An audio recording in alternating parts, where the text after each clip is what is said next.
Ini adalah adegan yang membuat orang sedih.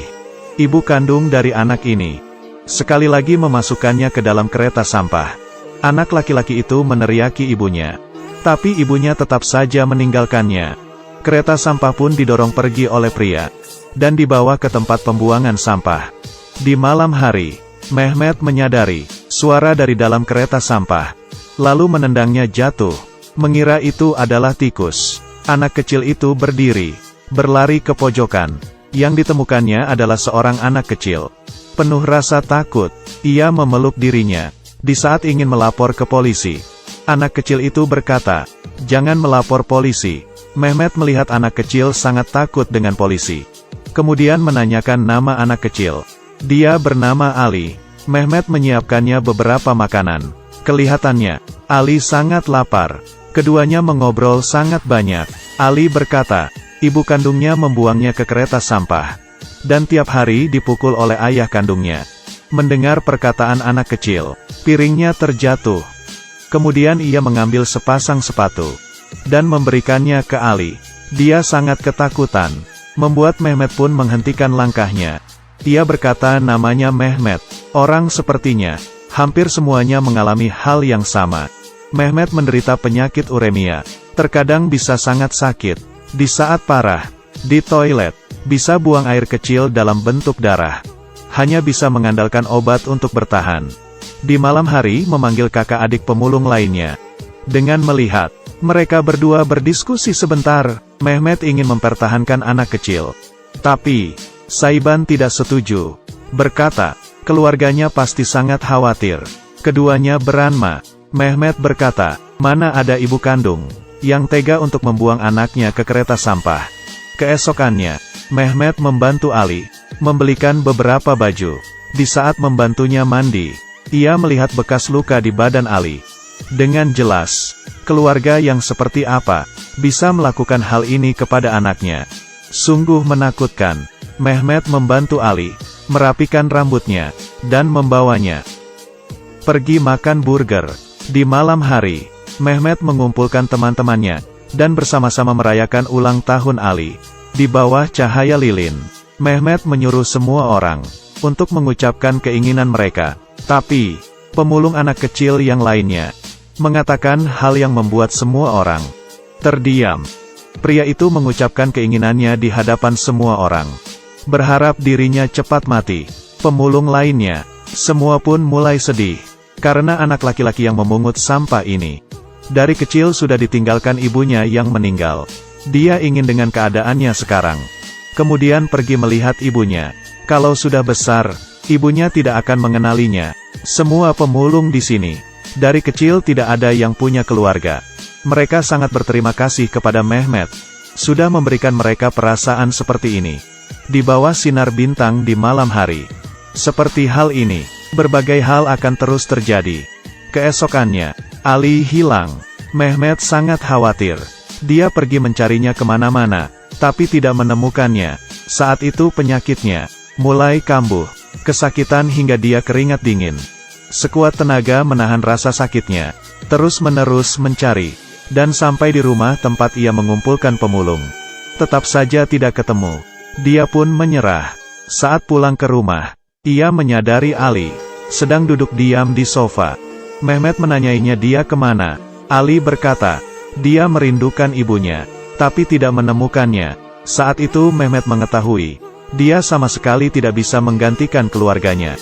Hal ini mengajari Mehmet untuk menghemat, untuk menghindari saat keluar, tidak mati kelaparan, hingga malam hari menyediakannya kereta sampah kecil. Paman Mehmet berkata, harus mengantar anak itu pulang. Dia bisa saja seorang penipu. Kalaupun bukan, ibunya pasti dari awal sudah mencarinya pulang. Saat itu, dia akan menjadi sangat merepotkan. Tapi, Mehmet sudah menjalin hubungan dengan anak kecil itu, dan tidak mendengar larangan pamannya. Ia mengatakan, dirinya pasti akan bisa menjaga anak tersebut dengan baik. Semua ini, hanya paman dan lainnya yang mengerti. Keesokannya, Mehmet memberikan Ali sebuah kereta sampah kecil. Anak-anak di sebelahnya memancarkan pandangan iri. Dengan begini, keduanya melewati hari-hari dengan bahagia. Mehmet juga sudah tidak mengkhawatirkannya. Bisa mencari uang, dan mati kelaparan. Di suatu malam, di perjalanan pulang, melihat 3 anak kecil sedang menyiksa Ali, Mehmet langsung berlari menghampirinya. Ali sudah pingsan, dan sangat jelas ia keracunan makanan. Ia membawanya pulang ke rumah. Di saat Ali siuman, dia menganggap Mehmet sudah menjadi ayah tirinya. Ia langsung mendorongnya. Mehmet berusaha kuat memeluknya. Dan di saat kejadian itu, penyakit Mehmet kambuh. Ali pun kabur ke sebelah.